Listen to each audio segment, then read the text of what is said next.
only county. I mean, Mandera is the only county that we had Jukwaa La Usalama twice, just to accommodate the challenges of traversing these regions and to meet the rest of the sub-counties in somewhere closer because of the logistical complication of taking everybody to Mandera. First, let me say we are here because of Jukwaa La Usalama. The 2 days have been extremely interesting. We have had robust conversation about various challenges. As you know, in this northern part of the country, we have a unique challenge of confronting the problem of Al-Shabaab, being the only counties where we have our proximity to Somalia, and at the corner where our country has consistently been under attack for more than almost 14 years. Very happy to note the progress we have made as a country from the days that we had consistent attacks to now where our men on the ground, men and women on the ground are doing a fantastic job to keep off the enemy from this region. So that has been our 2 days conversation. That has been the top of the table. And then various other challenges that we face, security team, challenges faced by the citizens, connectivity, infrastructure. It is interesting how the more marginalized your county is, the more the security challenges. It is no accident that the ASAL counties are the ones that have the greatest challenges in our country. Number one being the threat of incursion or invasion by terrorist actors and banditry, all that plays around marginalized counties in the country. So there is a direct correlation between marginalization and insecurity. And so when we have these conversations, it's not in isolation. There is the greater conversation about infrastructure, about water access, about education, about network connectivity.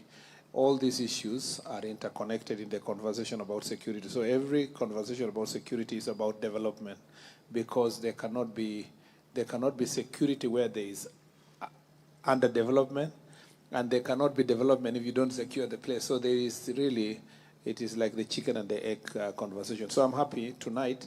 This media engagement is meant to help us converse about issues in Garissa, Wajir, Mandera, being the northern region, being our second last region, and then we will conclude our Jukwaa La Usalama with Nairobi County.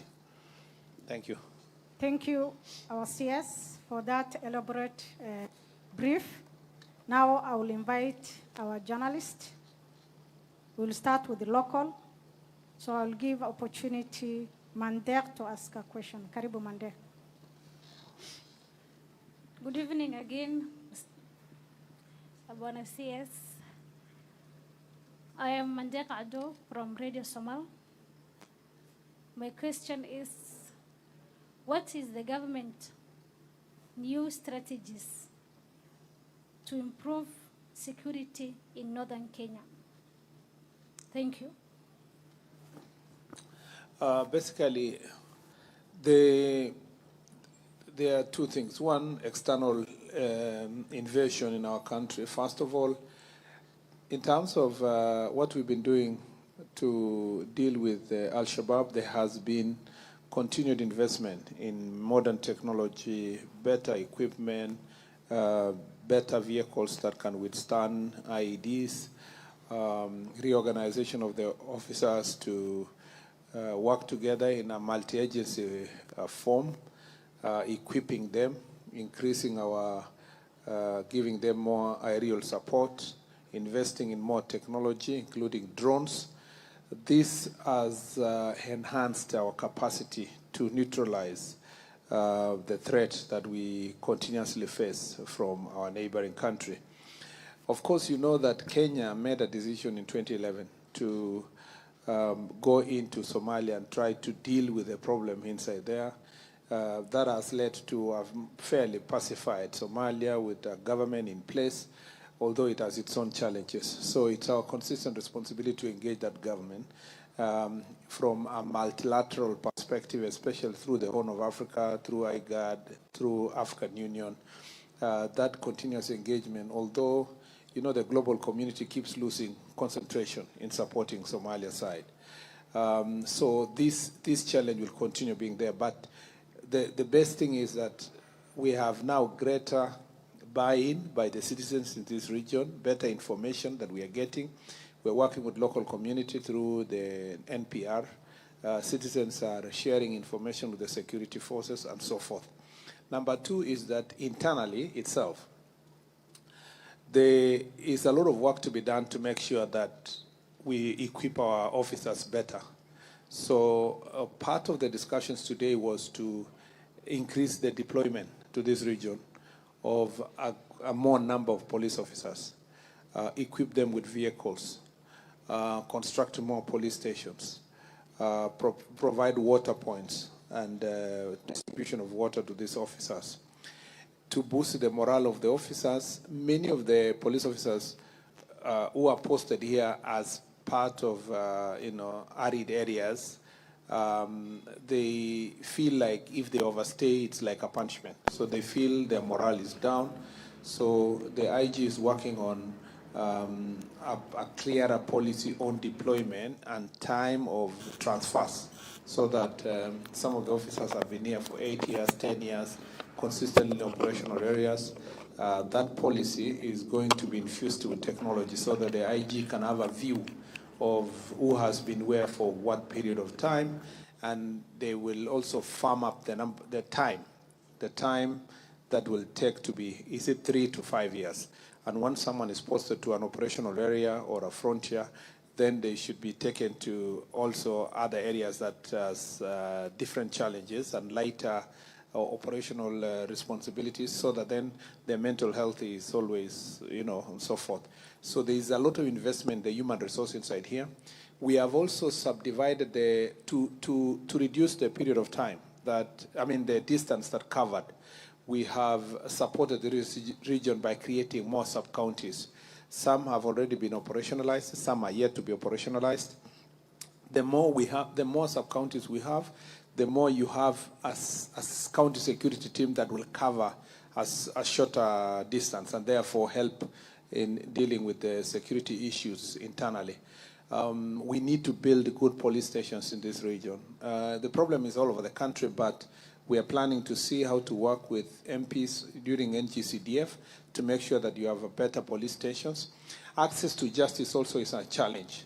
When we went to LWAC, part of the challenges that the police face is arresting people and taking them to court, and the court is in Mandera. So transport becomes an issue, the cost of transporting becomes an issue, and therefore it is important to converse with the judiciary so that we have courts, not mobile as such, but courts in different towns across this region, so that you don't depend on headquarters like Wajir, Mandera, and Garissa for greater access to just at least magistrate courts. That will help a great deal. So that's the kind of investment. The other challenge you face here, security-wise, that we need to do something differently, is access to resources.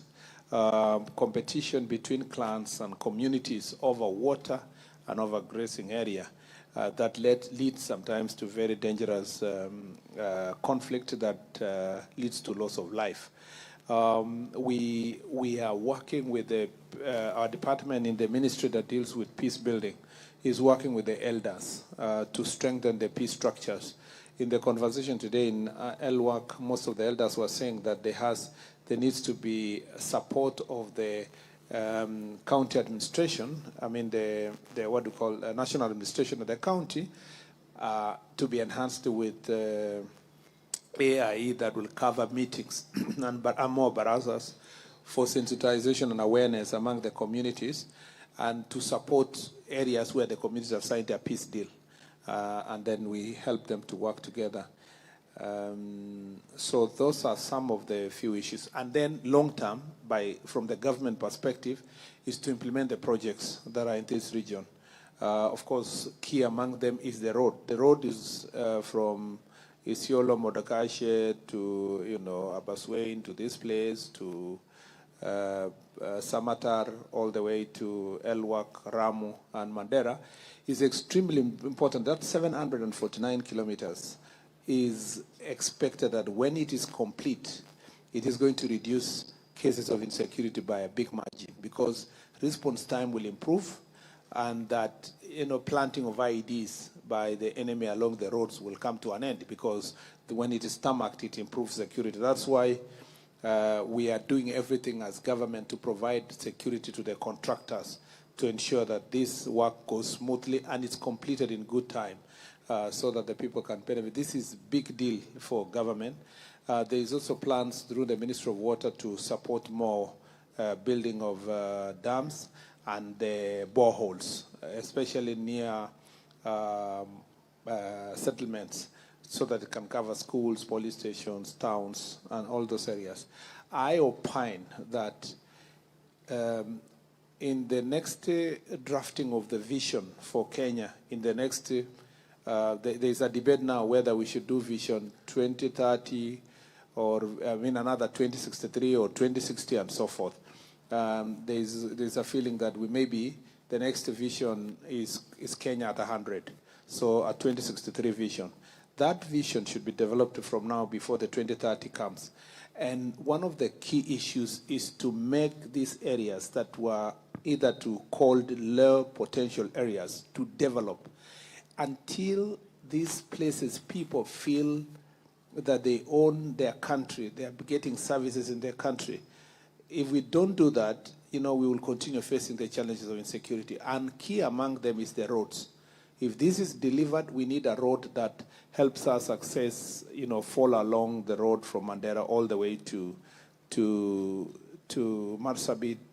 all the way to Moyale, up to Turkana. We need to have access to across our border as one way of making sure that we protect our country, and then the internal roads. And that's why we should also continue supporting county governments and to urge county government to invest their resources in developing the people and make sure that pilferages areas are sealed. So a lot can be said insofar as what is government doing. But in the immediate, we want to increase the deployment of officers to this region.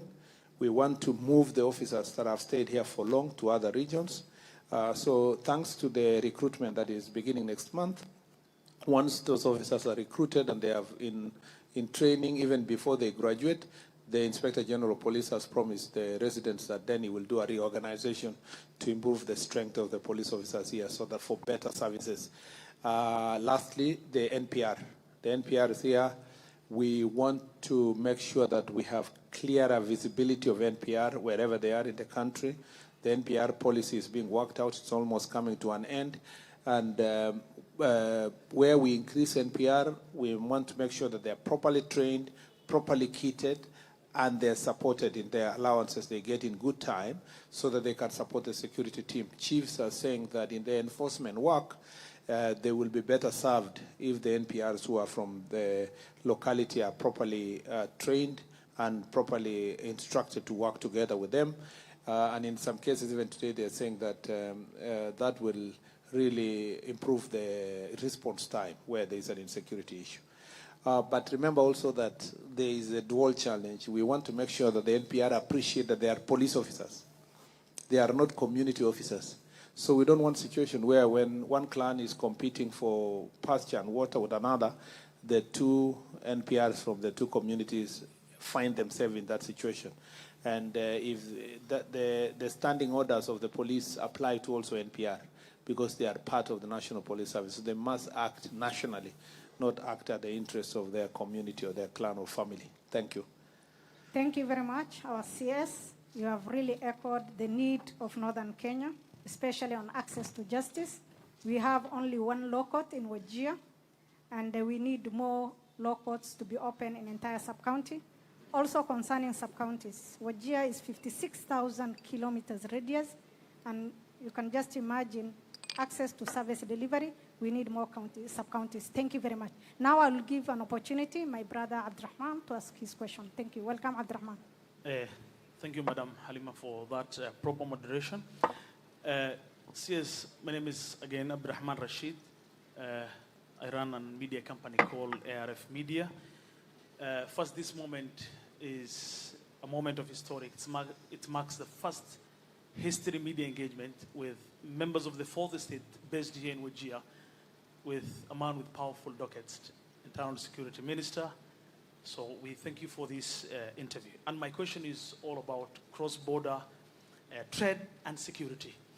As earlier you said, Kenya borders with Somalia, and of course Kenya has a good relationship with the diplomatic in the Somali government, but our borders are closed. So the head of states have promised a little bit earlier on reopening of the border between Kenya and Somalia, particularly here in Griley, Wajir, and of course, Deep sub-county around Wajir South constituency. And the borders are not yet open, and of course, I don't know, you much have better on to tell us why these borders are not reopening.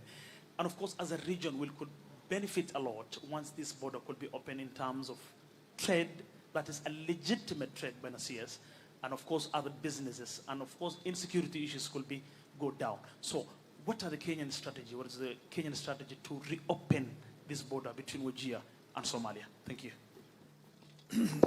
I think, first of all, the question of the border is extremely critical and important.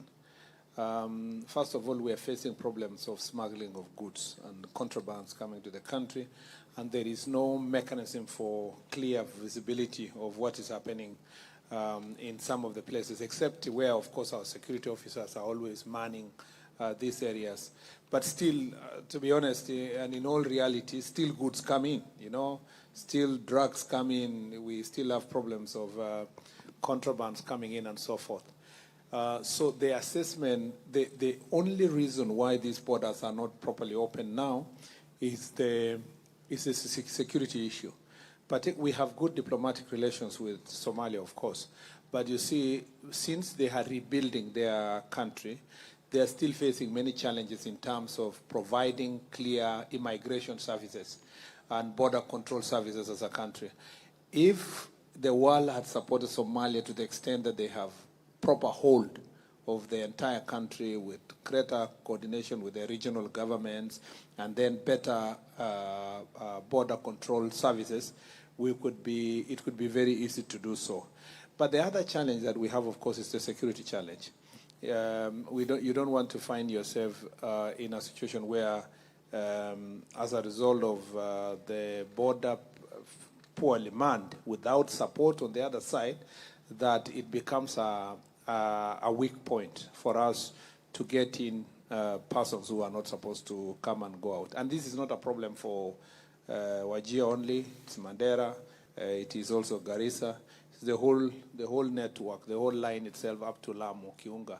And therefore, as the security situation improves, both inside Somalia and along the border with Kenya, I think that is something that we must consider. We will continue engaging Somalia diplomatically to make sure that this is a priority for them. We will also continue engaging IGAD and AU and development partners and international partners to see how best Somalia can be helped so that that stability will help us open the borders.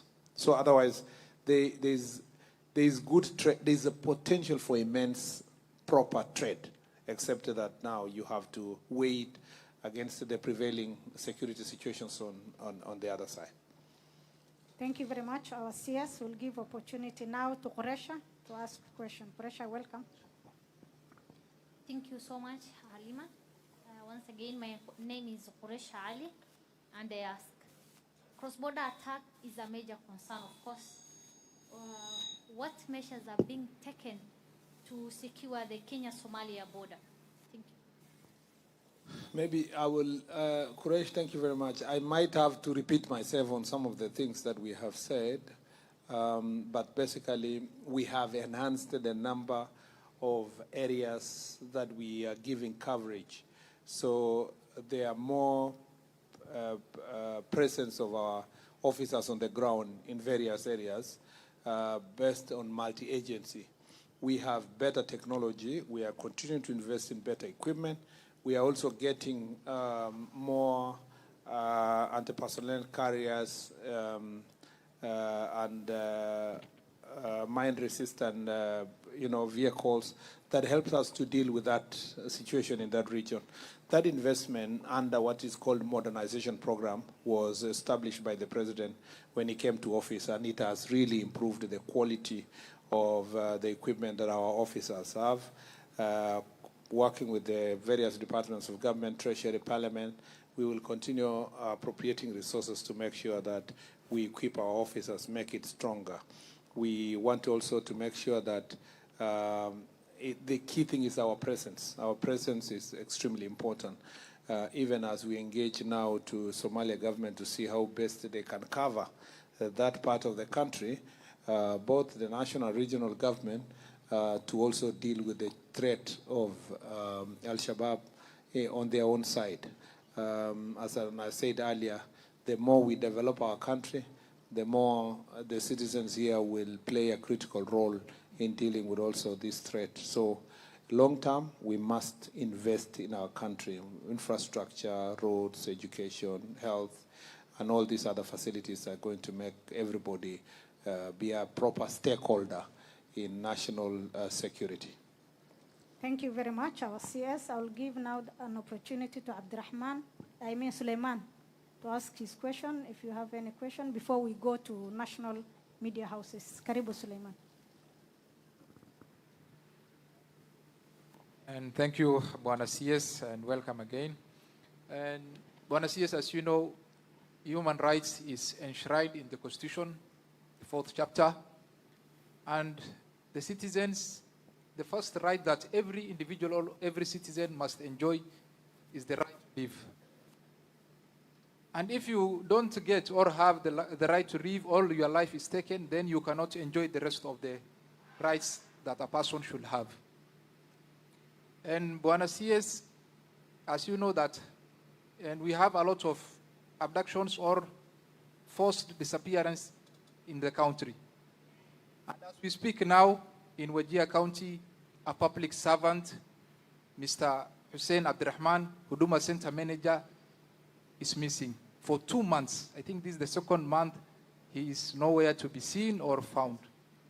And what you know, Mr. CS, is that the president leading the current government, he promised the Kenyans during his manifestos that one of the major things or promise that he has taken is that he will bring an end to forced abduction or disappearance. And Kenyans have taken that into heart because we believed that this government belonged to hustlers. And it is the hustlers that are now disappearing or nowhere to be seen. Imagine it is the public servant that is missing. What about the common mwananchi? It is very unfortunate, Mr. CS. Now that you have the chance, the ball is on your court. What measures are you taking, or how can you bring back the trust that Kenyans have lost in this government when it comes to safety of their own lives? Thank you, Bwana CS. First of all, let me say that any case of abduction of any citizen is not sanctioned by the government of Kenya. And abduction is not our mode of security operation. So that case of Abdurrahman has been asked in Parliament. I appeared before Parliament. The circumstances under which he got lost. I'm sure it is a gentleman who had certain medical history, and there was a concern about the whole circumstances under which he disappeared. And so let me assure you that, first of all, we do not have a policy for anybody to be abducted. The president meant the business. He said that abductions cannot be our mode of operations for security sector. And that is very clear. Even where I sit, we do not condone any acts of abductions. And that's why where cases have been reported that someone has been abducted, investigations has always been thorough, some ongoing, Some have also led to situations where people were self-abducting. I'm not saying in this case of Abdurrahman, I'm just speaking globally that we have had cases where people have been found to have abducted themselves for political gain. Now, where a citizen has gotten lost, to conclude that he has been abducted would be, unless somebody has some evidence, you can't conclude that he's been abducted. And even when he has been abducted, who has abducted? Is it government officials or is it criminals? So that investigation will reveal such situations. And if any public servant is involved in acts of abduction, of course, they will be taken. They will have to answer to the law. But where criminals have done, like the way they did with our chiefs in Elwak, we are lucky that through community engagement by local leaders and community, our chiefs were saved. So where any citizen has information on the whereabouts of this missing person, it's important that they give it to the security agency so that thorough investigations can be done and the issue can be dealt with. Now, you talked about loss of faith. I don't think people have lost faith in this government. To be very honest, this government has done a lot in the security sector and done a lot to pacify areas that were either too insecure. Of course, if you compare what was happening before this administration came to office, where numerous cases and outcries about people being abducted, extrajudicial killing, and all those kind of things, we have made great progress to promote transparency in terms of investigations and to bring to an end any cases of abductions. Thank you very much, our CS. Now I will give opportunity to national media houses. I will start with KBC, Mama na Baba. So karibu Mr. Maina, and if you have any question, you can tell us. Karibu. Thank you, Olema. And again, my name is Giverson Maina from KBC. And as she says, it's the Baba and Mama of everybody else. And my question is, Waziri, that for 2 days that you've stayed here in the northeastern Kenya, when there is insecurity challenges in the north, there is a whole impact in the whole country. It ripples down. There is a ripple effect all the way to Kisii. People feel like there is threat coming all the way from the north, and it's spreading so fast across the country. That's how people feel. And so I want to take you back to February when these 5 chiefs were abducted. It was, in the first time, it was unbelievable that chiefs could be abducted and taken away out of the country or wherever they were taken to. But I know you've spoken to them at a personal level. Could you mind to share with us just a little bit of their personal story? What is the story of these 5 chiefs that went missing for 2 months and then they came back? Are they hurt? How are they doing mentally? How are they physically? Did those criminals break their legs? How are their family, doing? And then are these chiefs back to office? Are the rest of the chiefs in Mandera still afraid of their lives? Let me say that of course, there are many things that cannot be said now. First, let me say that when the chiefs came back, there have been efforts to make sure that they have supported in terms of counseling, in terms of reintegration, in terms of debrief, and that there is no hurry on the part of government to try to know what happened from them.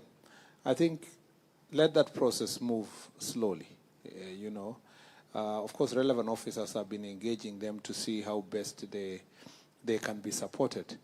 And we must thank them because, today I engaged them. You saw the engagement today.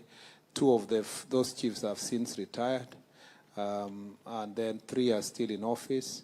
The elders who were involved in the pursuit and negotiations were also present today. And so that incident was extremely unfortunate, but it helps that there are people locally here who have who managed to engage, you know, and we must be frank, it was thanks to the elders in the community that they were able to pursue this process. Maybe if it was combat, if it was combat,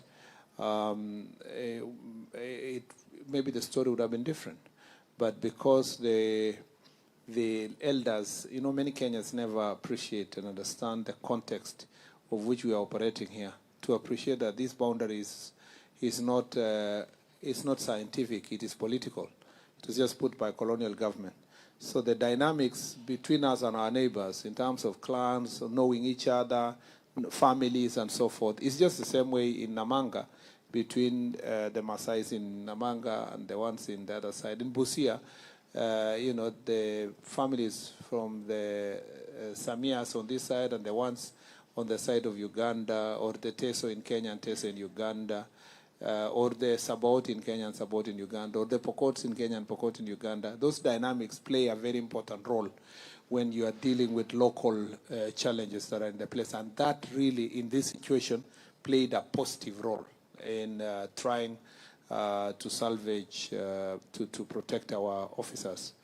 Of course, there was tactical and tacit kind of engagement from the local government officials here and the county government, the leaders, which really played a very important role to bringing them back.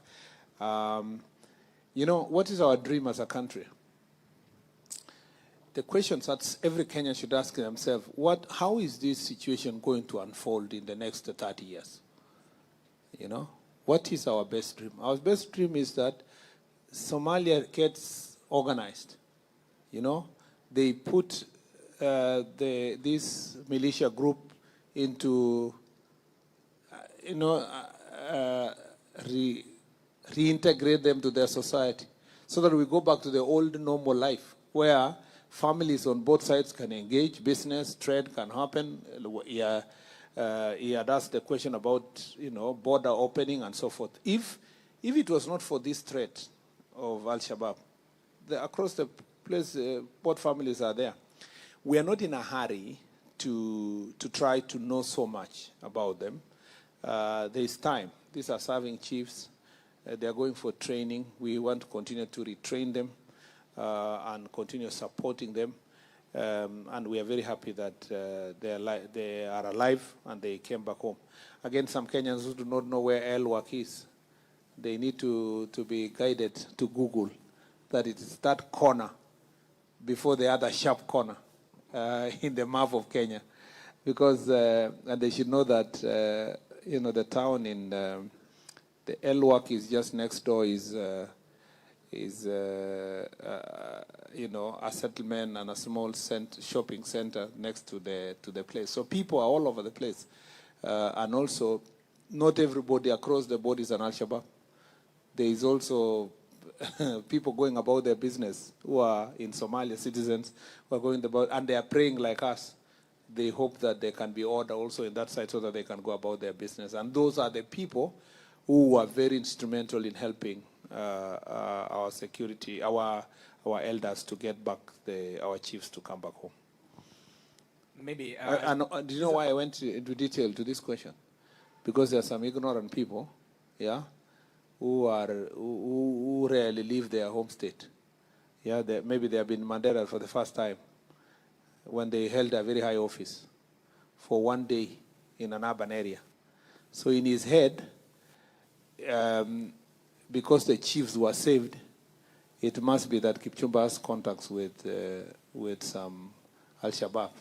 So his mantra is that we meet and talk with Al-Shabaab. Therefore, I was very sad because, you know, the impression he was creating is that he was very sad that the chiefs came back.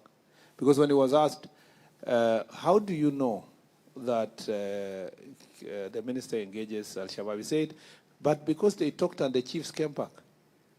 That's a very stupid person. Because if the first thing you think in your head is that you conclude that I thought every well-meaning Kenyan should be celebrated saying, whatever it took, as long as we are, now we can continue securing our border. But for you to reverse a success of return of our chiefs, and then you start saying, because the chiefs, why did the chiefs come?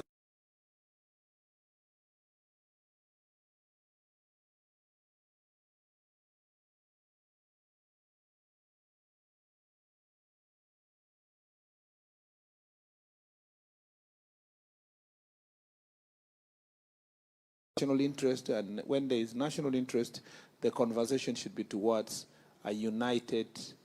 A businesswoman in Kiambu.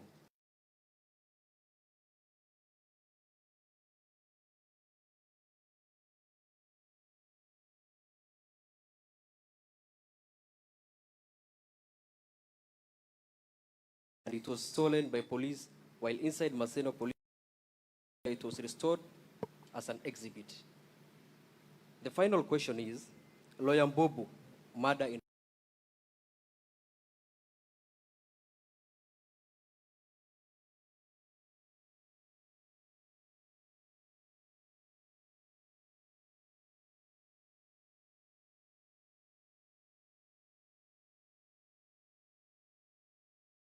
Administration Police Service, Mr. Masengeli is also here, and the DCI, who is the son of the soil. I think we are some meters away from his house. I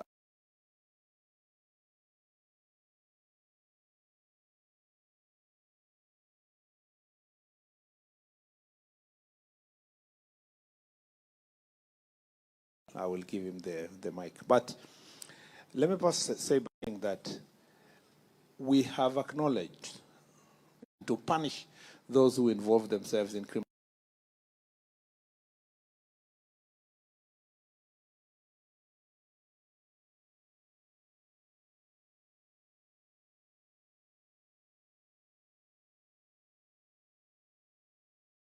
Involved in robbery because DCI arrested them. Yeah, if there is a police officer who is involved in robbery, there's a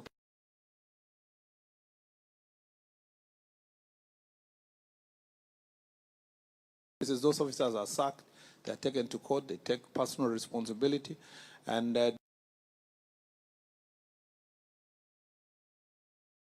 such characters in the National Police Service, and the punishment is severe, so that then it can become a less of themselves. That is the same as those who engage in abductions, extrajudicial, and all those. Once you engage in proper punishment for those who do things against the law, then you have the confidence to say that you know, the police service is clean. So let me say that the same way I use a lot of energy to defend the police is the same energy we use to deal with those who are errant police officers, because those are the ones who pull us back, who give the critics of the National Police Service some fodder to hang on, and that must be dealt with. Again, on the question of lawyer Mbobu, Charlo Mbobu, whom I have acknowledged before that he was my friend and he was my teacher, and we taught together as well. That investigation that is ongoing has been dragged for these 2 weeks or so, but I can assure you that the DCI is doing everything possible to get all the links, the leads, the motive, to see how best he's going to address this issue. And if it's okay with you, it would be nice to give the DCI 1 minute to say something about those two issues. I think DCI, in maybe 1 minute, you can add something to what I've said.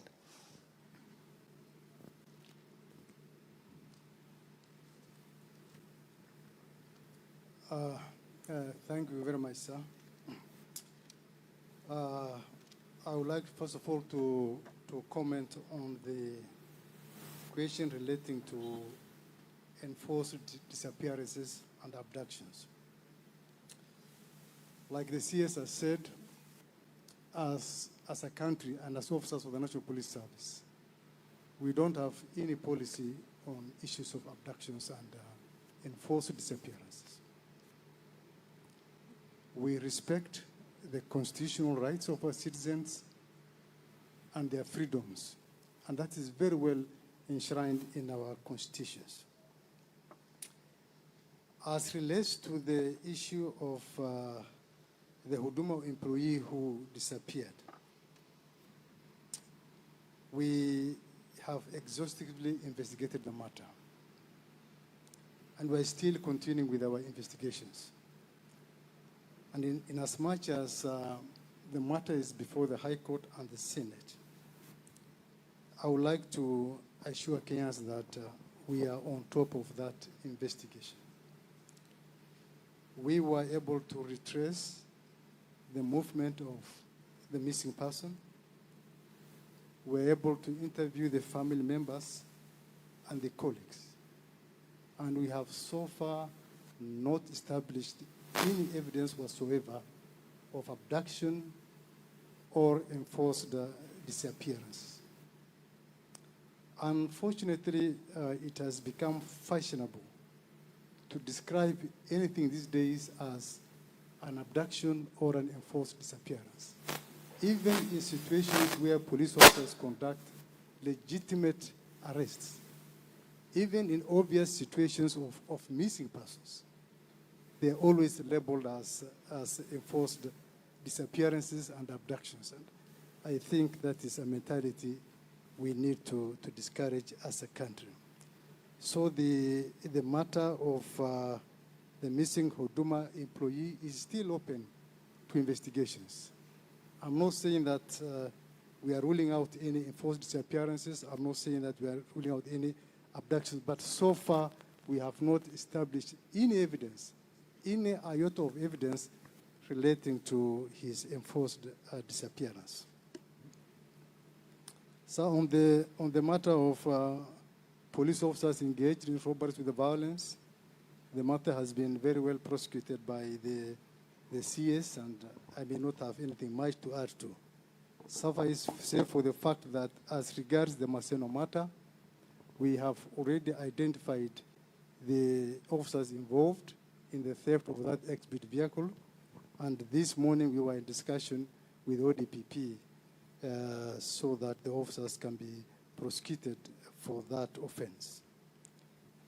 As regards the unfortunate death, the tragic incident relating to lawyer Mbabu, again, it is a matter under investigation.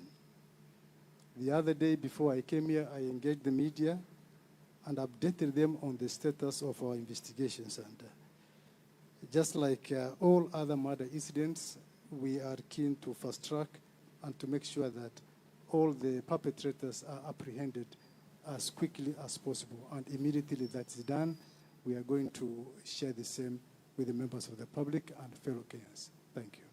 Thank you very much, DCI. IG? Thank you very much, sir. I just want to add something very literal on what has been said by the CS and the DCI.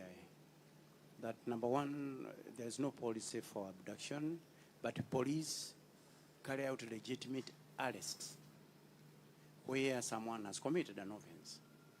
And if it is established that it is true you have committed an offense, then we are due to take you before a court of law so that you can be able to answer to your questions. On the matters of police officers turning into criminal activity,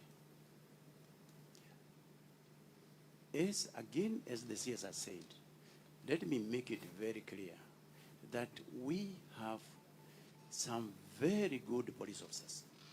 However, like every other society, we also have a few who have got problems. For example, the case that you have just mentioned on a vehicle having been recovered and then stolen from a police station. And the DCI has said we have already arrested 8 police officers who are connected to that criminal offense, and the investigations are ongoing. For the case, for the Kiabu case that have also been referred here, we have already arrested 3 police officers and handed over that case to the Independent Policing Oversight Authority so that they can be able to carry out an in-depth investigation into that. That is how open we are. The other day, Honorable Cabinet Secretary, I did invite EACC to come and review our systems, to look at our procedures, to look at our SOPs, where, and if there are gaps that can be identified, be it in training, be it in whichever area that involves policing, they can be able, they assist us to look at the gaps and how best we can be able to manage or close those gaps. That's how serious we are on matters corruption. We are right now from Erwak. Yesterday we were in Mandela. Those were his closing remarks, that corruption can never be around within the security sector. The officers are well advised. However, if there is any who is to be involved on corruption matters, then he will carry his own cross. Thank you very much. Thank you very much. Alima, sorry for being, turning myself to be a moderator, and I'm not. I was just giving them a few minutes to add. Thank you. Thank you, our CS, our CID boss, our son, Mohammed Amin, and our IG. Thank you for your contribution. I will give now opportunity to Laban Shaban from NTV to ask his question. And from there now, we will go to our audience because they are really pushing me hard so that I can give them opportunity. Laban, karibu. Asante sana Lima. Bila kubananga muda na kuwanyima wale hadhira pia fursa ya kuuliza maswali, nitaanza na swali ambalo Giverson alikuwa amelitaja, kwamba wale chifu ambao walikuwa wamekamatwa, wametekwa nyara kisha kurejea. Je, ipo hofu? Ni kweli nataka kuzingatia kwamba kwa heshima na shukrani kwa sababu wako hai. Je, ipo hofu kwamba walio wakamata na kuwateka nyara kwa zaidi karibu miezi miwili na zaidi, ipo hofu kwamba waliminya vidokezo vya operesheni za maafisa hapa kukabiliana na wanamgambo wa ugaidi? Na ndiyo sababu pengine unabana, si mengine utaeleza sana kwa sababu pengine ya hatari ya hayo mawasiliano, na itakuwa na athari gani kwa tuzo ambayo utatoa hivi karibuni kwao, na wakipewa tuzo hiyo itakuwa na maana gani kwa chifu wa eneo hili na wananchi kwa ujumla, pengine kushirikiana na serikali kuimarisha usalama?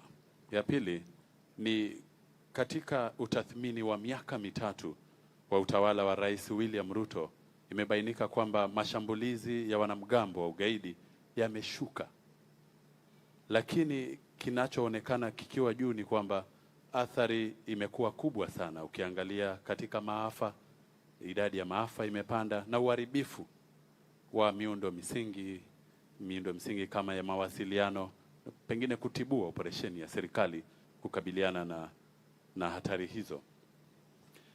Na wakati waziri, samahani, wakati unaangalia serikali inapoangalia vidokezo hivyo na kuweza kuimarisha usalama na kuingia uwanjani na kutibua, kwa sababu jua wakati mwingine huwezi kutuambia kweli umetibua mashambulizi fulani kama ulivyosema awali, nimekufuatilia kwa muda kidogo.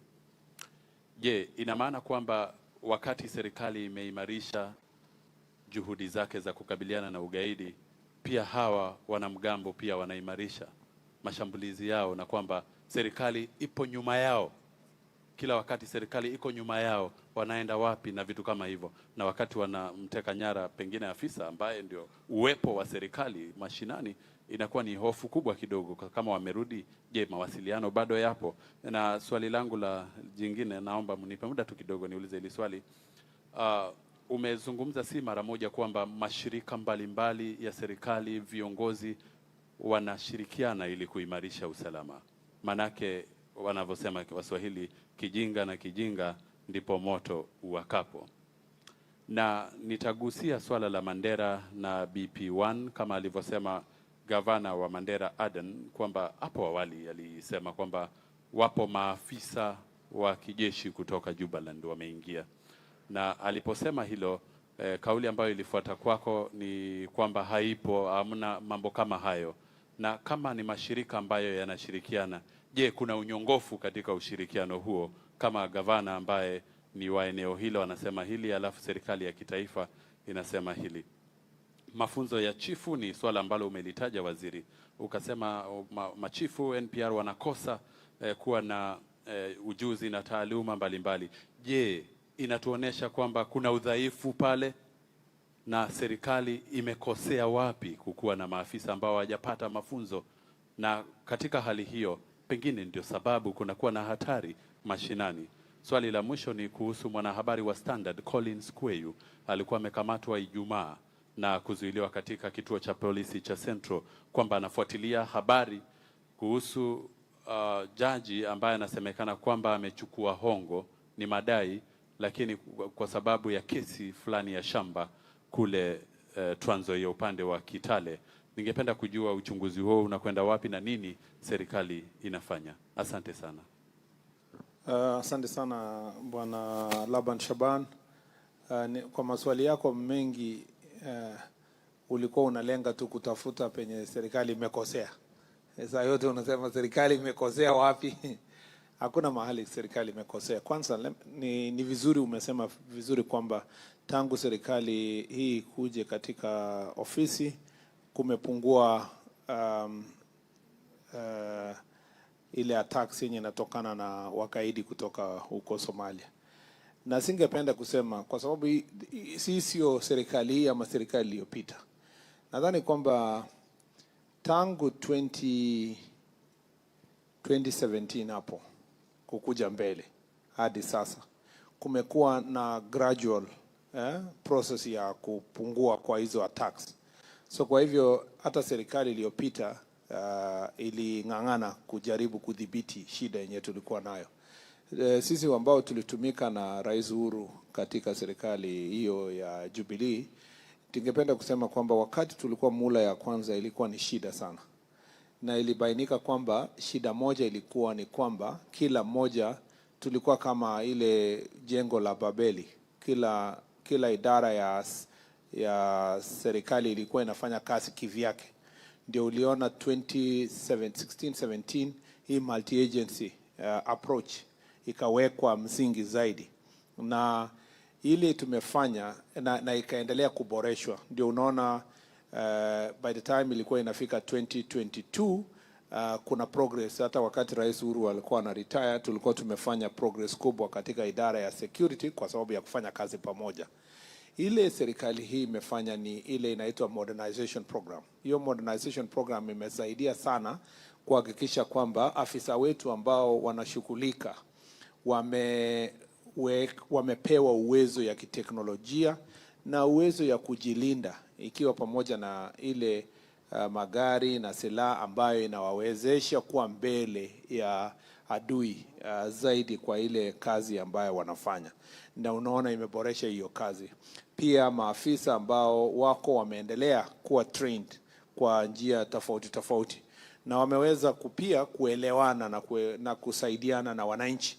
Uhusiano nzuri zaidi ya wananchi inasaidia katika kutupatia ujumbe ya wale wagaidi ambao wanajaribu kuharibu usalama katika taifa letu. Kwa hivyo hatuwezi tukashinda peke yetu bila kuona kwamba wananchi wanahusika. Na kama vile nilikuambia hapo awali, jamii zote mbili ni jamii moja kwa njia moja ama nyingine. Na ikiwa utapata wananchi wa sehemu hii wasipotoa habari, itafanya kazi ya askari ikuwe ni ngumu. Lakini wamekuwa sana wakitoa habari, wakishirikiana na sisi viongozi na kila mmoja. Na imefika kiwango kwamba hapo zamani hata kuongelelea jina Al-Shabaab wananchi wengi hawakuwa wanataka kusema hata jina hilo. Lakini ukiona kwamba wananchi wamepata nguvu ya kusema hii shida ya Al-Shabaab iondolewe, viongozi wanaongea wazi, inamaanisha wako na imani na uwezo ya serikali kupambana na hao majangili, na wako na imani ya kwamba wakisema ni huyu bwana ndio anashirikiana na wao, watachukuliwa hatua ya kisheria. Hiyo imani ndio inafanya ushirikiano ikuwe bora zaidi na inasaidia kupambana na ili shida la insecurity ya mambo ya Al-Shabaab. Kitu kingine ambayo ningependa kusema ni kwamba umesema pengine uhusiano yetu ni kwa njia gani ambayo ama ni hatari gani inawezekana kuwepo kwamba wale machifu walitoa habari ambazo zinaweza kuharibu ama kuangamiza ama kutoa siri za kioperesheni. Ujue kwamba watu wachache sana wako na uwezo ya kuwa na hiyo siri ya kioperesheni. Na mambo ya operesheni sio mambo ya chief. Chief kazi yake ni kusaidia kwa kuorganize wananchi. Kazi ya chief hana uwezo ya border control, mambo ya hiyo hapana. Chief kazi yake ni tofauti, na kwa hivyo hata mtu akichukua chief apeleke wapi, haina uhusiano yoyote na ile kazi our special teams yenye nafanya security na concern. Kwa hivyo hiyo ni kitu ya kwanza, kwamba chifu hajafikia ama haikubaliki kisheria kwamba afikie kiwango gani ya mambo ya operesheni. Ni kama tu wafanyakazi hata katika wizara ya interior. Hatuwezi tuenda kukaa chini na wale wanafanya mambo ya operesheni na kusema mnaenda wapi, mnaenda na nani, mnakaa wapi. Hapana, hiyo ni kazi ya IG na timu yake, na anajua, na ni siri ambayo inapewa tu watu wachache sana ambao wanaijua. Pia tuko na imani na chiefs wetu, tuko na imani na wao. Jinsi ambavyo tumefanya kazi nao na vile wamejitolea katika taifa, ukiona kwamba walitoka pale na wamerudi wakaendelea na kazi, ni kwa sababu tuko na imani na hawa, na tuko na uwezo ya kujua ni jinsi gani ni uhusiano gani wamekuwa pamoja na majirani. Hata kama ni magaidi, kama kuna chifu anahusiana na mambo ya ugaidi, tungekuwa tumekundua kitambo sana, na hatungewakubali waendelee katika ofisi. So tuko na imani na wao kwamba walijipata katika shida, na hiyo shida iliwaweka katika hali mbaya. Nashukuru walirudi, hawakulipa mtu yoyote hongo, na haki ilifanyika kwamba walirudishwa kupitia ile uwezo ya wazee na local community kusimama also imara, kusema kwamba hatuwezi kukubali machiefs wetu waondolewe, wachukuliwe, na nyinyi mandugu zetu jirani mnajua ni nani amechukua. Hata kama ni magaidi lakini wanatoka sehemu zenu, toeni machiefs wetu warudi. Na ninafurahi kwamba kwa hali hiyo, bila kulipa chochote, bila mambo yote, machiefs wetu walirudi, na tuko na imani. Ile tunataka kufanya kwa machiefs ni kuwapatia support. Hiyo ilikuwa trauma. Nilifurahi sana kwamba hata yule chief ameretire alikuwa akiongea, anaongea kwa njia ya yani amepona, ako na nguvu, na sasa anajishughulisha na mambo ya amani, kumaanisha kwamba upendo wa taifa lake, ni mzalendo, anataka kuendelesha uhusiano bora ya wananchi katika sehemu hii. Pia umesema kwamba mambo ya ile Mandera, Jubaland Forces, Somalia National Army, ile kutosikilizana kwa Somalia na vile ina affect nchi yetu.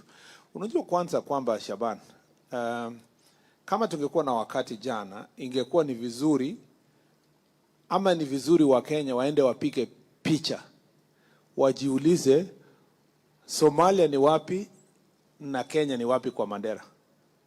Kwanza ni vizuri ujue kwamba town ya Bulahawa na ya Mandera, hata ukioverfly hapo juu, ni the same houses. Hii nyumba moja iko hapa na nyumba nyingine hapo. Unajua, kwa sababu watu wanaongea theoretically, kwa akili yao theoretically, kwa kichwa watu wanafikiria watu walitoka mbali wakakuja Mandera. Hawaelewi kwamba town zote mbili zimegawana tu directly.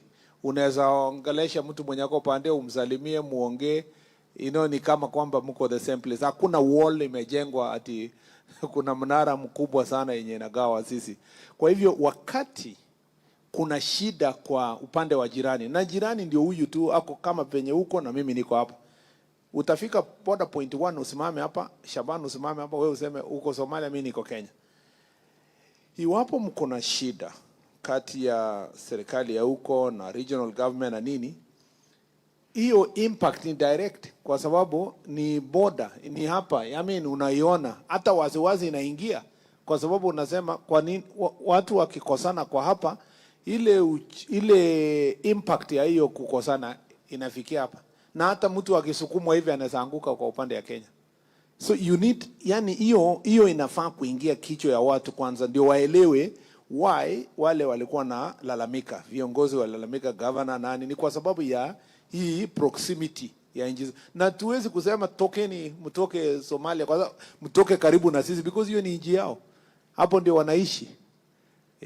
Challenge ni sasa, kama wewe ni serikali ya Kenya unajaribu kuengage hayo sio inji yako, lakini unajaribu kuambia mkipigana mwende mpiganie mbali kidogo ndio kitu isiangukie Kenya.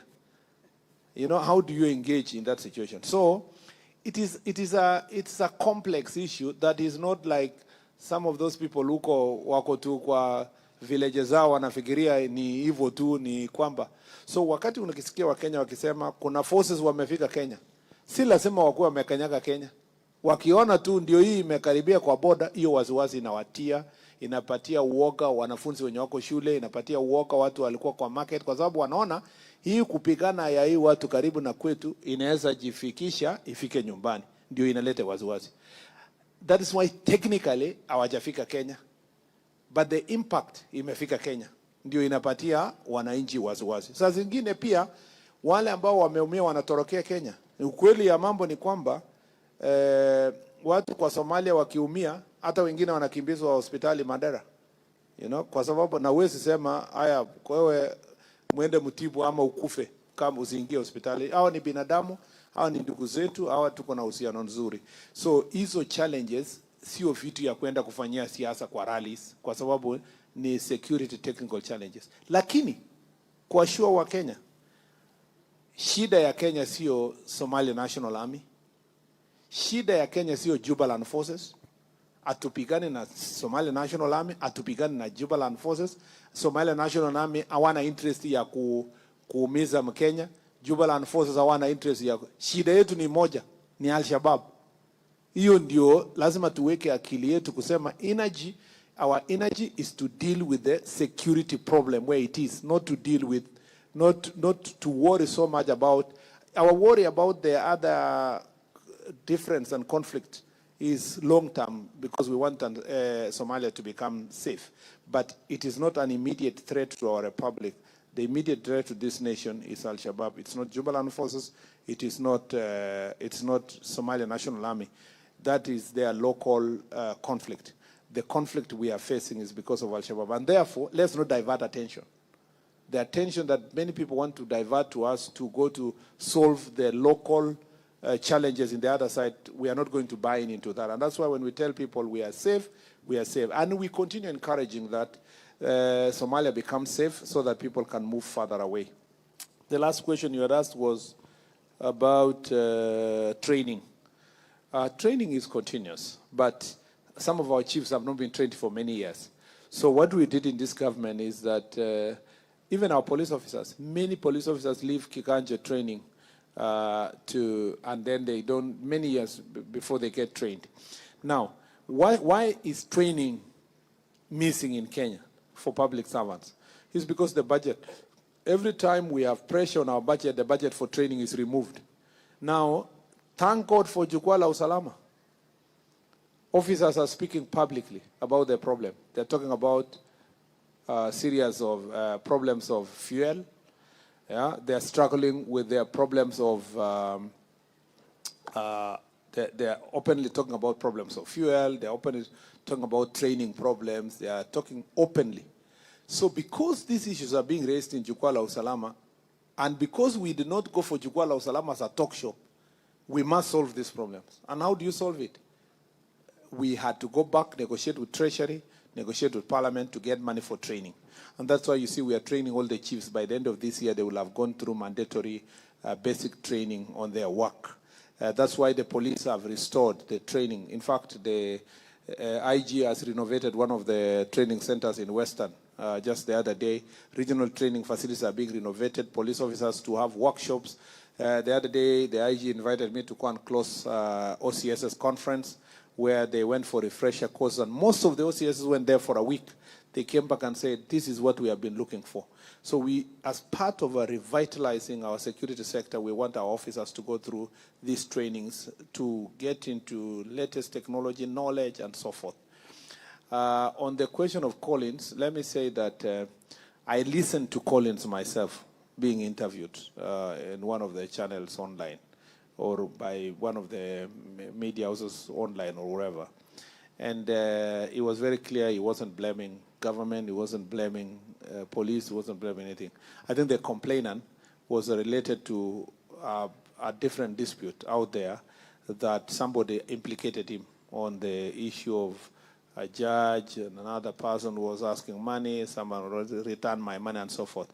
So because this is a complaint from public and that he was implicated, of course, he had to be arrested and record statement, and the process of investigation is going on, and I'm sure that when the time comes, he will be charged. I don't know if he was charged, but you know, that process is ongoing. Maybe take advantage of DCI is here.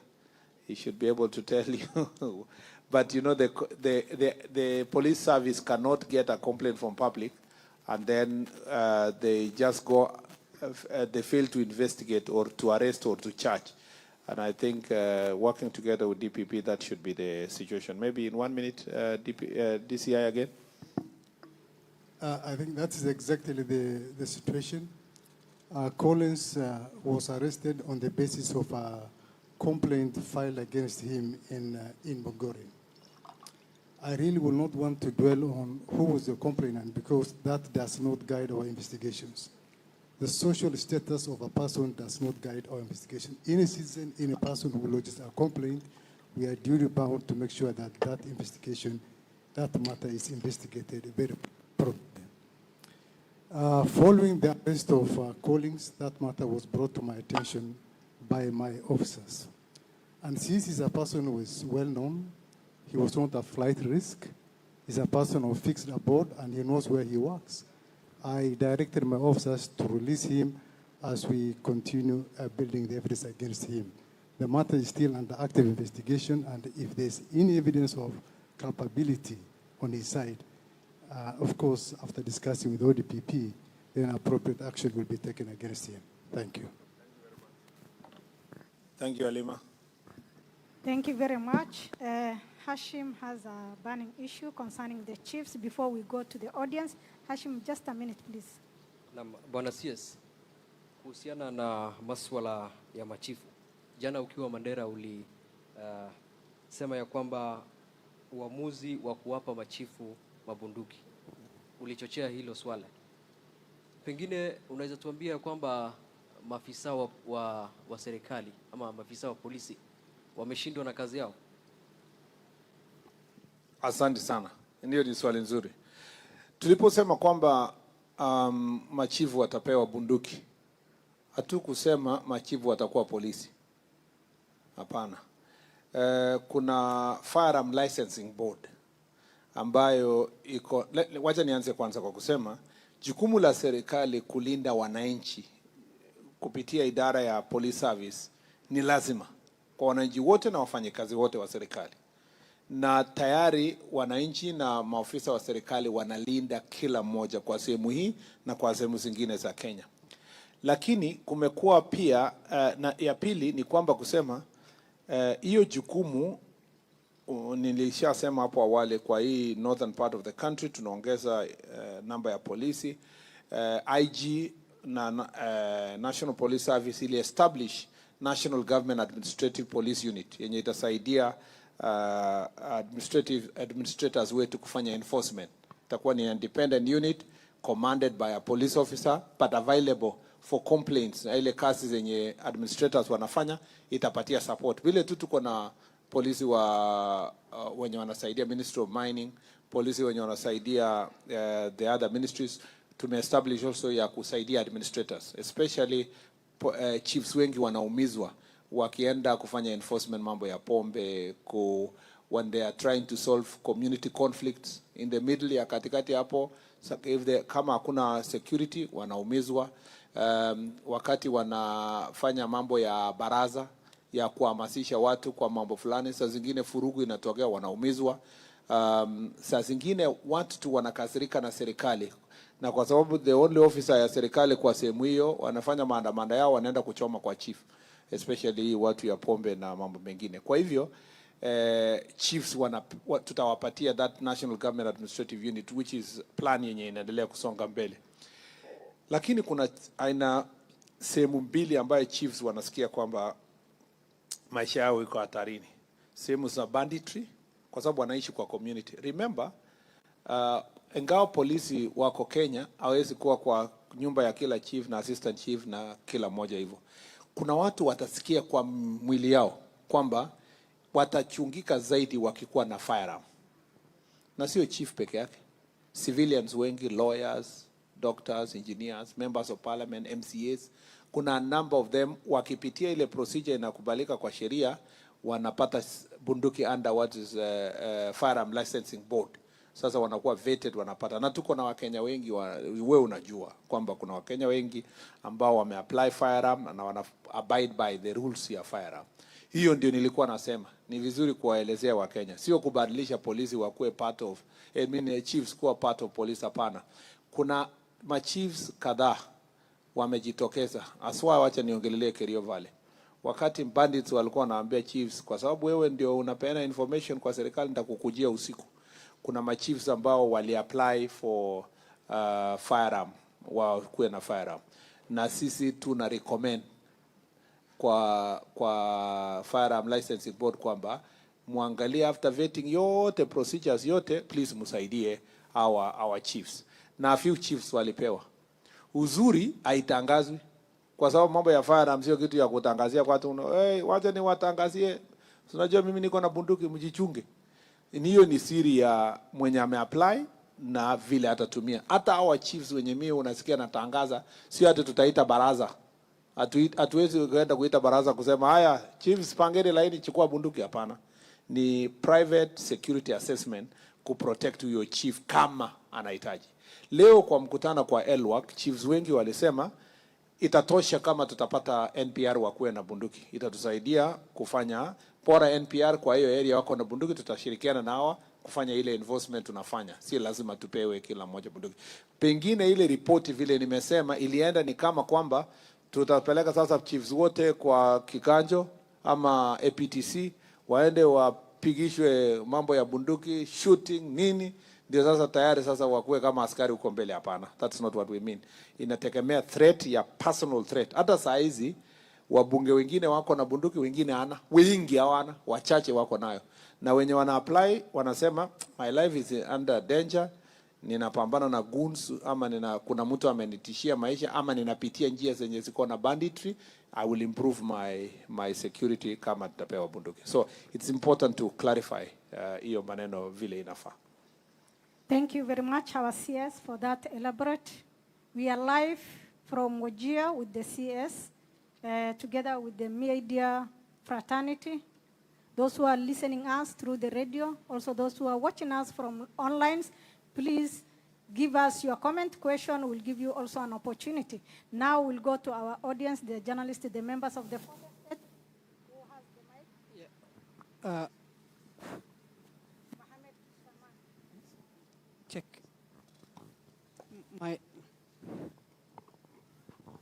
I'm Mohamed Saman from TV47 Kenya.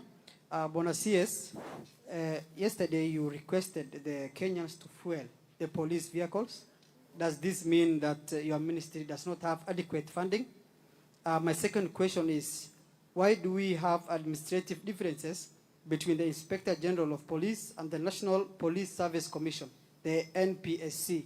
Also, Bona CS, Wajir County has been recently recognized as one of the safest counties in Kenya. What is the measures you're taking to ensure the situation remains the same? And those are my questions. Thank you. Thank you, Saman. Umesema jina ni? Mohamed Saman. Mohamed. Thank you. Asante sana Mohamed. Kwanza ni vizuri umeuliza hiyo swali ya mafuta. Sijui tutawaelezea watu namna gani, kwa sababu hii swali haikutokea tu kwa Mandera ama juzi nikiwa Kisumu ama sehemu zingine, ama tukiwa kwa one of the local TVs wakati tulikuwa na interview. Mambo ya mafuta, kuna Wakenya wengi ikiwa pamoja na ninyi mmewahi usikia polisi wakisema sorry, tungeenda huko lakini sina mafuta. Na ni vizuri sana mmenipatia nafasi nieleze hapa. Wakati Rais Uhuru Kenyatta alikuja ofisi, swala moja yenye tulikuwa tunajiuliza ni kwamba, ama alijiuliza, ama serikali ilijiuliza wakati huo, ni kwamba tutafanya aje ndio polisi wetu wapate magari na watamanage namna gani mambo ya mafuta. Ndio hii program inaitwa Police car leasing program ikawekwa, na ilisaidia sana kwa sababu magari kadhaa zilinunuliwa through the leasing program. Na hiyo leasing program gari zote ili conclusion ya agreement na nafaa sana Wakenya wafuate. Conclusion ya hiyo agreement ilikuwa ni kwamba tunanunua gari, tuna lease gari kwa ile kampuni inatulisia, na kila gari itapewa 450 liters ya mafuta. Na hiyo mafuta itachukuliwa kwa sehemu fulani.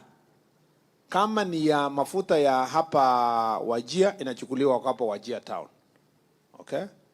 Kama ni county kama Mandera, inachukuliwa nadhani bwana IG Mandera pia. Kuko Mandera. Now, ukienda Turkana, watu wa Turkana wanachukua yao Kitale. Ukichukua Kitale. Remember, Turkana Kibish mpaka Kitale ni 450 kilometers.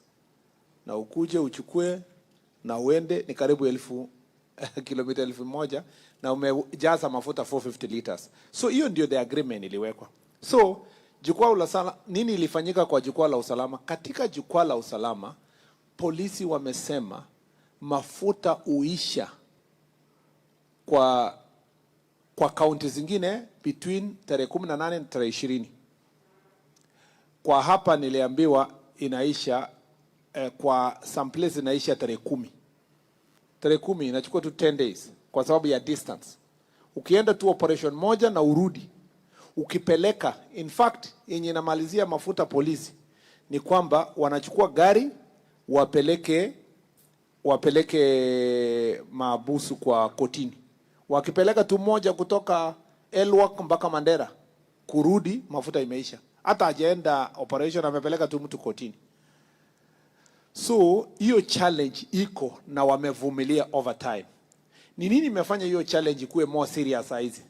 Ni kwa sababu population imeongezeka. In 10 years population imemultiply. More towns imefika. More roads imetengenezwa. More road accident imefanyika. Remember, police car ni hearse ya kubeba mwili mtu akikufa. Police car ni ambulance, na police car inabeba maabusu, na police car ni ya operation. So anything ikifanyika kwa hiyo area, polisi aende. Na hiyo mafuta yenye inafanya hiyo kazi yote ni that 450 liters. Operation sasa yenye inafanyika saa hizi kwa sababu population ni kubwa, reports inaongezeka. County yenye ilikuwa na college moja iko na TTI 4. Challenge ya insecurity inaongezeka because hiyo TTI 4 inaleta population karibu 20,000 yenye haikuwa kwa hiyo county before, ama 50,000. University imejengwa nini, watu wamemove, business increase, you need more patrols. Umesikia kwa Kenya wengi wanauliza kwa nini polisi hawafanyi patrol kama zamani? Ni kwa sababu they are managing this fuel. What I told Kenyans, and I want to repeat, and I will repeat. Wakati polisi akikwambia mafuta imeisha, sina mafuta, anamaanisha the 450 liters is over. Na ana mafuta sasa ya kuendea kwa sababu hawezi pewa ingine until end of the month. What IG amekuwa akifanya ni kuhakikisha kwamba sehemu yenye mafuta inahitajika for operation, for security operation, inapewa additional support, for operations. Lakini for the normal running around, it becomes a challenge kama hatutaongeza the amount. What is the suggestion from the NPS na sisi? Tumesema in the next negotiation yenye tunafanya kwa leasing ya mafuta ya magari, tunataka kunegotiate with Treasury tupeleke 650. Polisi wengine wame propose 750 but tupeleke 650. Number 2, collection point sasa, wale ambao wanatoa mafuta ikuwe contracted, ikuwe ni kwamba at least collection point ibaki kwa kila county. Ndio sasa watu wasienda mbali beyond their counties. Na counties kama hapa lazima tufanye also another consultation. Tuseme kama county kama Wajir ni 56 km square, ni haki kweli kwamba mtu mwenye anaenda border ya Ethiopia na hapa na Kenya, ama anaenda border ya Wajir na Isiolo, ni haki kwamba hiyo anatoka huko akuja achukue mafuta hapa si afadhali aende Isiolo hapo, ama distance yenye, alafu ama apelekewe to sub county level. So we have to have discussion. Kwa sababu ya Jukwaa La Usalama, lazima tujiulize county kama Wajir, Mandera, Garissa, Marsabit, Turkana, Tana River, Kajiado, Kitui. Tutaendelea kwa sababu ya land sites yenye wako nayo na West Pokot, Baringo, Samburu. Tutaendelea kuambia hawa lazima uende all the way, uende uchukue mafuta kwa Nanyuki. Ukitoka Malaso, uende all the way from Samburu.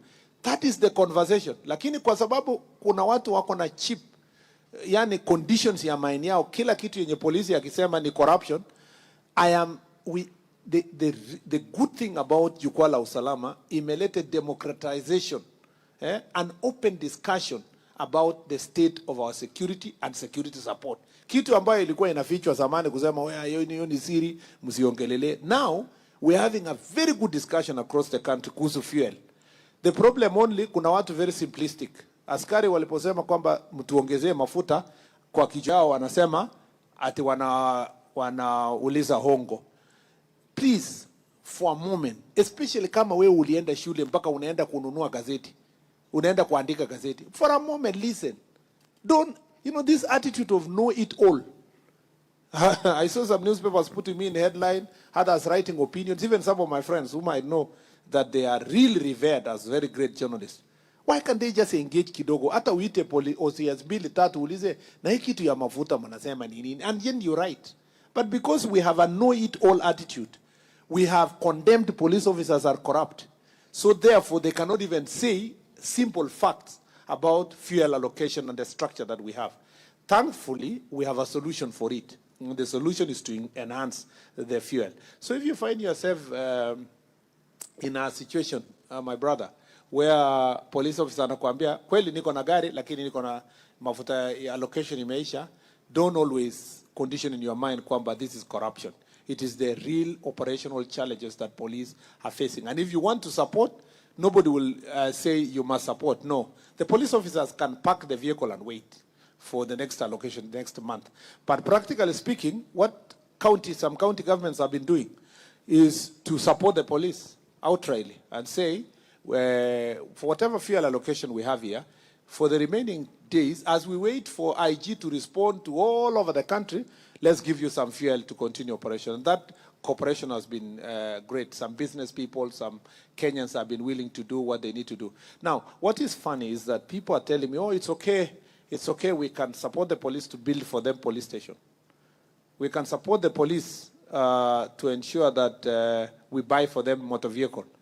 But here fuel ni corruption. I think that is extremely simplistic. Does that mean we condone corruption? Of course not. Why are these people not reporting the Jukwaa La Usalama discussion we've been having and berating police officers about corruption? Telling them don't take bribes. Telling them don't take bribes in the roads. Don't take bribes to record statement. Don't take bribes to release suspects. We have said that over and over and again. Somehow, it doesn't gain the attention of those who want to use this fuel issue to. I'll repeat in every place where the police want that support, that we are working on the fuel to make it 650, and we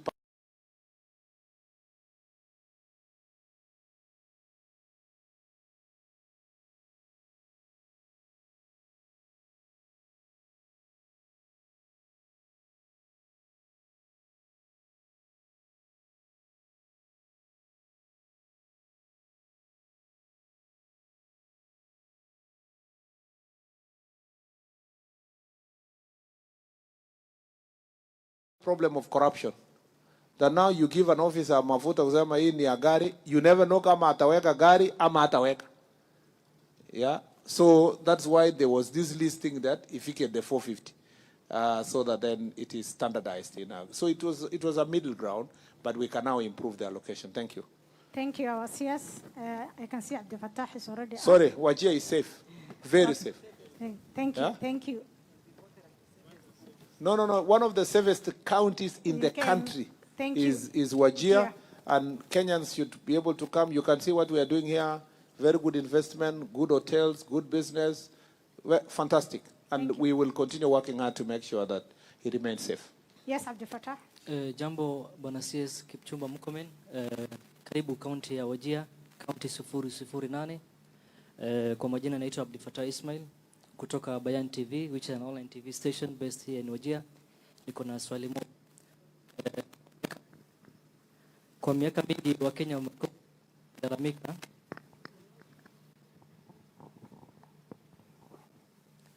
kwa miaka mingi Wakenya wamekuwa wakilalamika kuhusu ufisadi katika sekta ya katika recruitment process ya police, kuanzia hongo hadi upendeleo, jambo ambalo hali ambayo imeathiri imani kwa usalama ama sekta ya usalama. Je, wizara yako imechukua hatua gani kuhakikisha kuwa recruitment process ya police utakuwa haki mwaka huu? Thank you so much. Thank you. Kwanza kulikuwa na swali hapo awali kwamba kuna msozano kati ya police service na police commission. Yes, Ningependa kuwaambia kwamba kuna msozano yoyote. The National Police Service Commission, yeah, ni iko na polisi karibu 5. Kuna IG, kuna 2 deputy IGs, DCI is in attendance, kuna former police officers wawili. So hakuna ile ya kusema sasa ni kusema polisi wanajihujumu wenyewe. So commission iko sawa. Wakati wakikutana kuna variance of ideas kwa sababu ya composition. Lakini haimaanishi kwamba kuna msozano yote. Mwishowe wanakubaliana. Remember, hii ni security sector. At the end of the day hakuna mtu atasema mimi ni independent. Hapana, niliwaambia kwamba multi-agency structure ya Kenya ndio imetusaidia tupate results. Na hiyo ndio tutatumia throughout. Hakuna mtu atakuja mbele ya rais ambaye ni commander in chief na aseme mimi ni independent, sitashirikiana na mtu yoyote kusuluhisha shida za Kenya. Independence tu itakuwa ya investigations. Mambo ya kuinvestigate, hakuna mtu atasurutisha IG kumwambia lazima uinvestigate huyo, lazima ushike huyo, lazima hapana. Lakini kwa kazi hii ya kupambana na majangili lazima tufanye pamoja, ya kuboresha polisi lazima tufanye pamoja. Huwezi kuniambia ni kazi yangu tu peke yangu kuboresha polisi, hapana, ni wote. Na commission tumewaambia kwamba wafanye kazi pamoja. Sisi tuko na responsibility kama wizara ya policy, na tukiona kuna mahali inaelekea kidogo tunawaambia as a whole, commission as a whole, kila moja a pull together kama vile tunafanya kwa multi agency level. Hiyo swali yenye umeuliza ya ulikuwa umesema Recruitment. Recruitment. Yeah.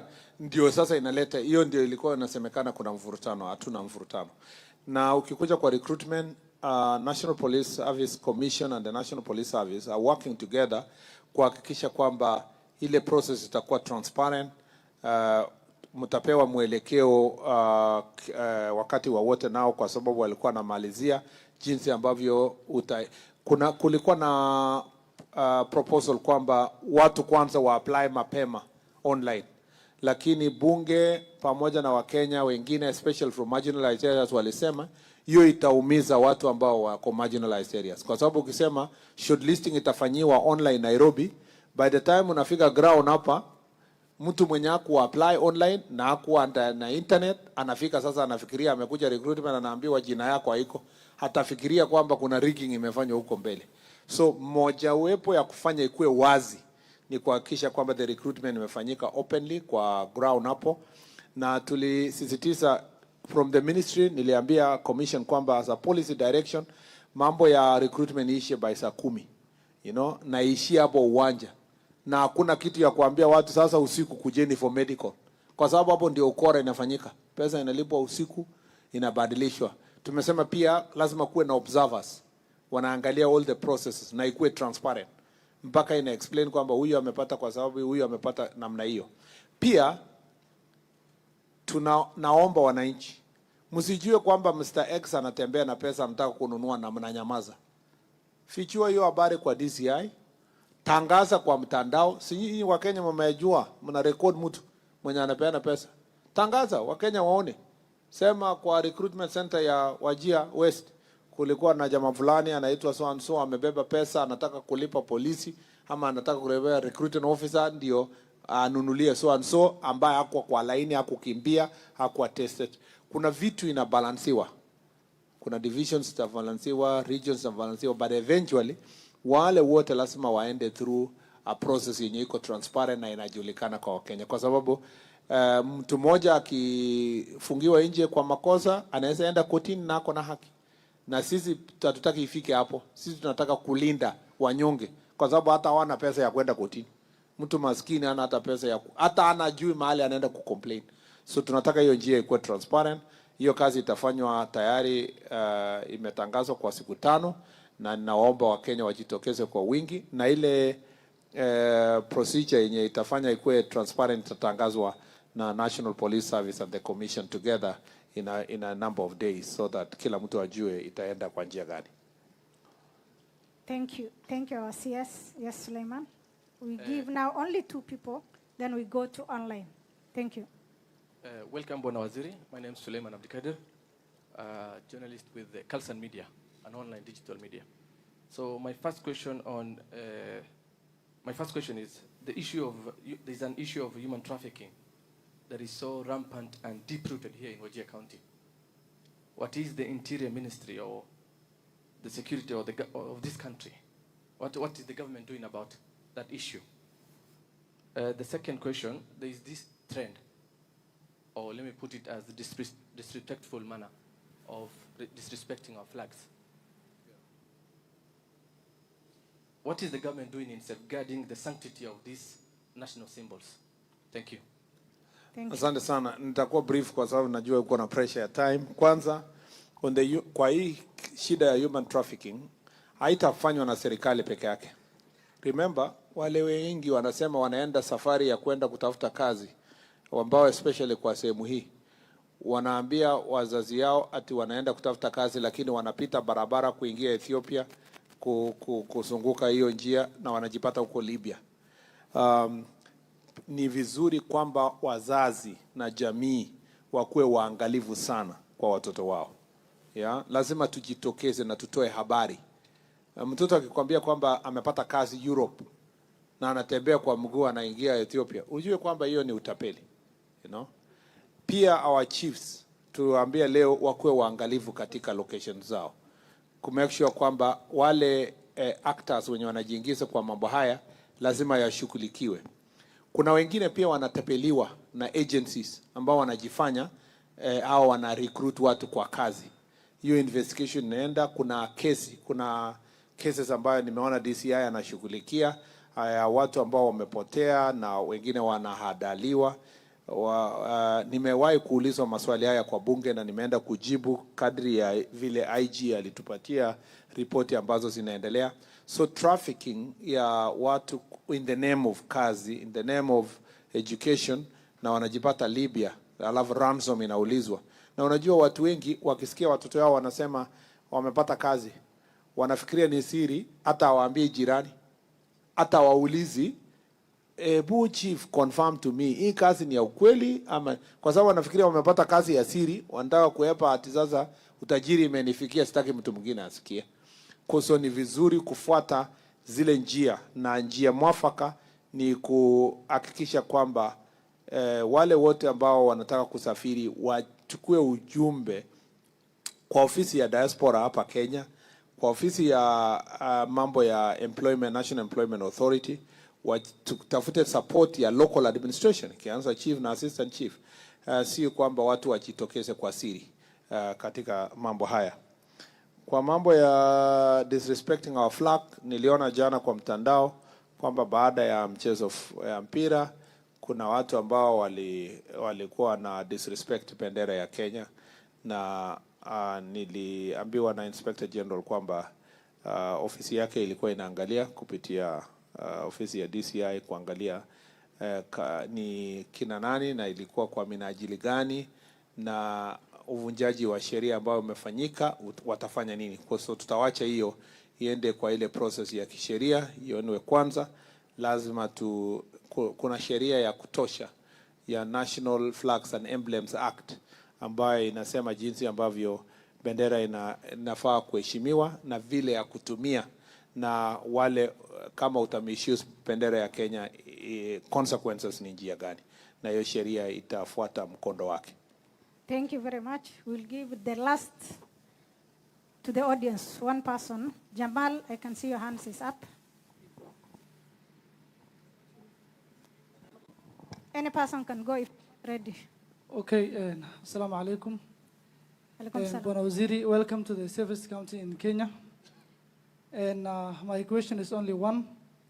And what are the plans of your ministry on the establishment of and some essential offices, that is NTSA office and the migration office in Wajir County, since this is a big county and we cannot travel every day to Garissa and other counties to acquire those essential documents.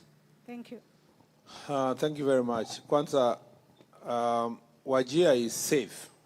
Ama ni safe kwa sababu wananchi wanapenda safety. So nilikuwa nimeulizwa hapo awali tutafanya nini ndio iendelee kuwa salama.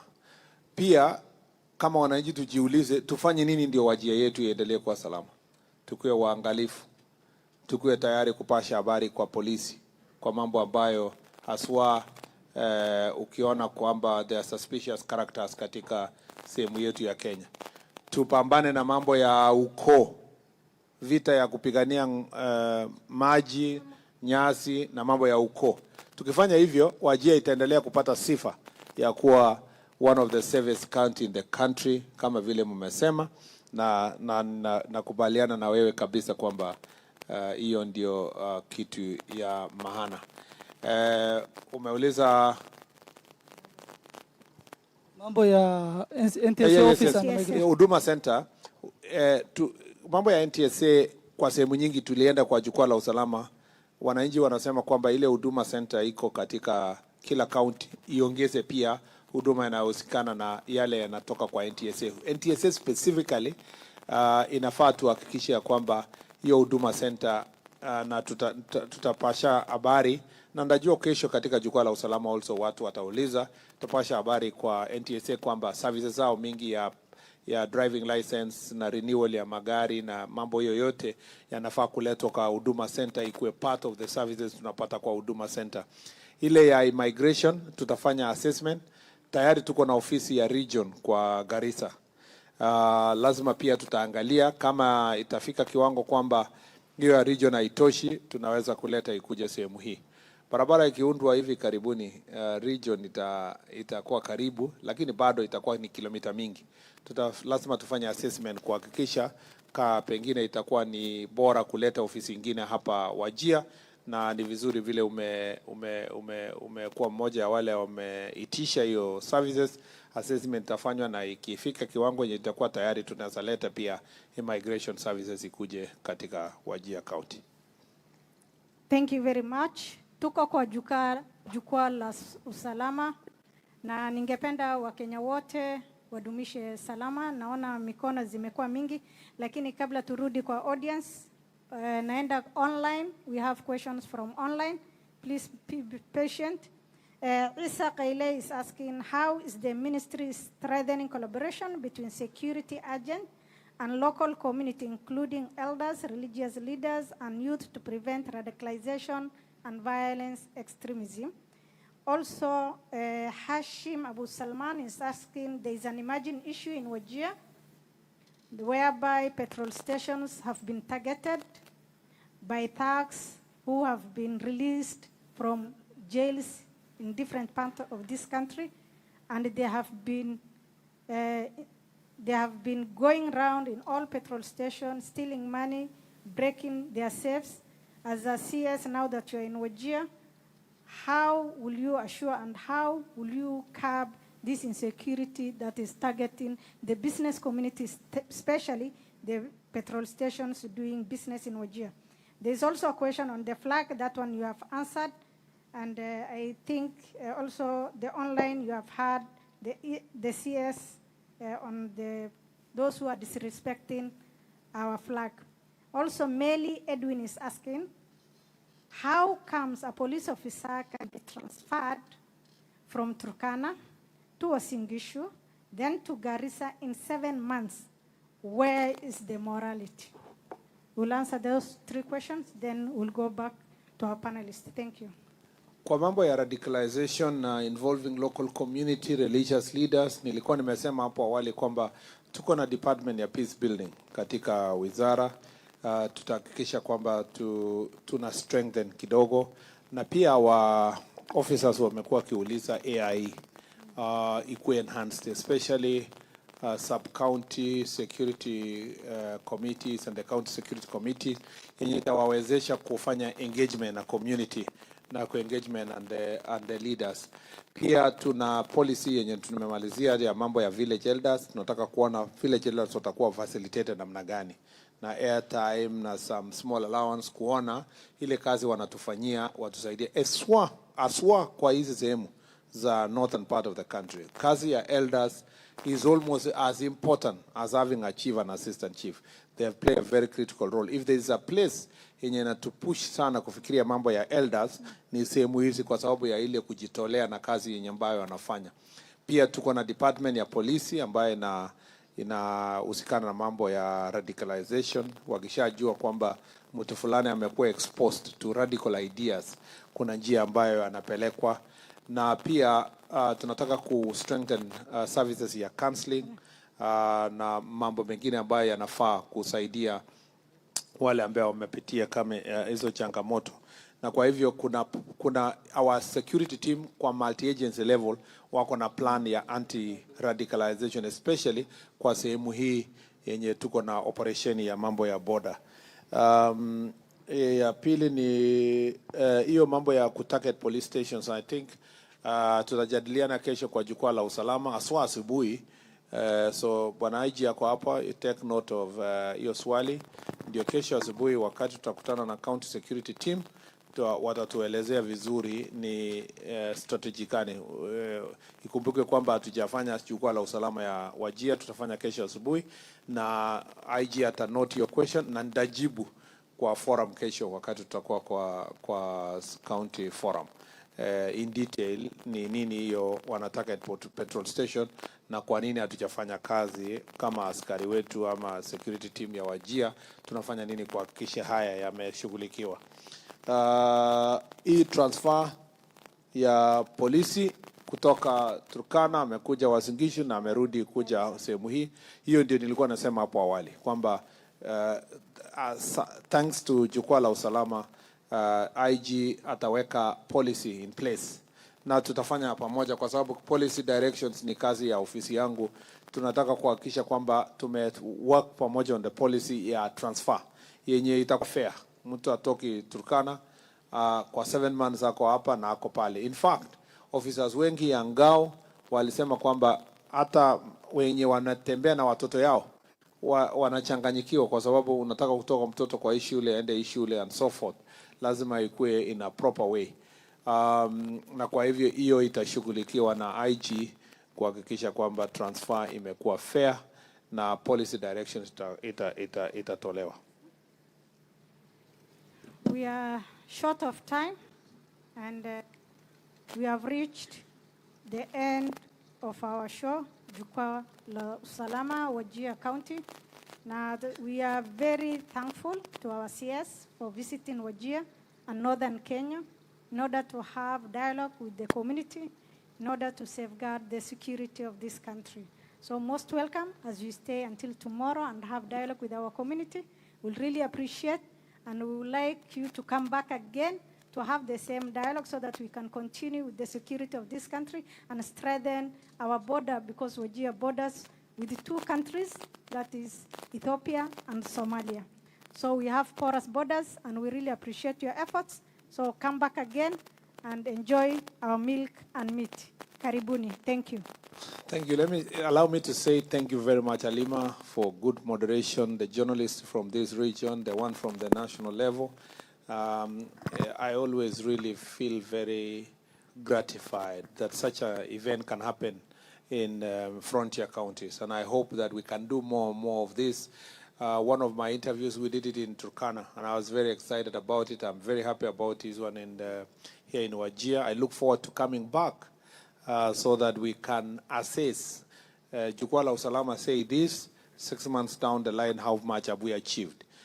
Because we are not in the business of having a talk shop. We must be held into account for every promise that we've made, And I think that the report that will come from the Jukwaa La Usalama will inform the policy decisions we are going to have, and we will announce this to every Kenyan. It's also unique that we have an IG, a DIG, a DCI who can stay this late night just to discuss matters of security and engage the public. It shows that bottom-up is working. Number two, it shows that these officers have the humility to present themselves before the people and be asked questions. There's nothing for us to hide. We are ready to be held into account. And everything that we say, we mean it. It's not like it's an afterthought. And lastly, let me say that I want to thank the regional security team who are here, the county security team for the work they have been doing. And I look forward to a more re-energized team thanks to the conversations we've had in Jukwaa La Usalama that will ensure that we continue being a safe county and look forward to this county attracting more and more Kenyans to come and invest here. And I tell you, let the road get finished up to here. You will see the population of this Wajir will double in a very short time. And that's what infrastructure does, and that's what the president has done to open up this region. I also, allow me 1 minute to say, I want to ask residents of this county and this region. The president in this town removed the extra vetting for IDs. Please take advantage of that opportunity to make sure that we register as many people as possible who have not had the benefit of having ID. You know, in the past, vetting was happening and only once in a month. Now there's nothing like that. In fact, for your advantage, we are bringing in live capture machines where you don't need to take papers to Nairobi. Once you are registered, the documentation goes direct to Nairobi, your ID is printed. For example, the people tomorrow I will be meeting in the registration center there, they will get their IDs in 3 days because there is no papers to be sent, just for the ID to be brought. And since here there is air transport to be brought, after 3 days, people should be able to get their IDs. And working with county government, the leaders, we will now do mobile registration. These machines can be taken to various parts of the county and give people their right. Remember also the president gave directives that all people taking ID for the first time should be free. And that is, again, an area that you must take advantage because this is now free. There is no 300 shillings that used to be paid. We also know that birth certificate and death certificates need to be taken to all the 15 sub-counties. That is part of our discussion tomorrow. We will be working through the relevant office, the Citizen Services Office, Civil Services Office will make sure that birth certificate and death certificate are taken closer to the people so they do not travel so far to get this documentation. So we are working. We are opening doors. We are fulfilling constitutional responsibilities of inclusivity, and never again shall any part of this country be told that they are less of shareholders in their own republic. I thank you and look forward to a great engagement tomorrow. Asante sana. Thank you.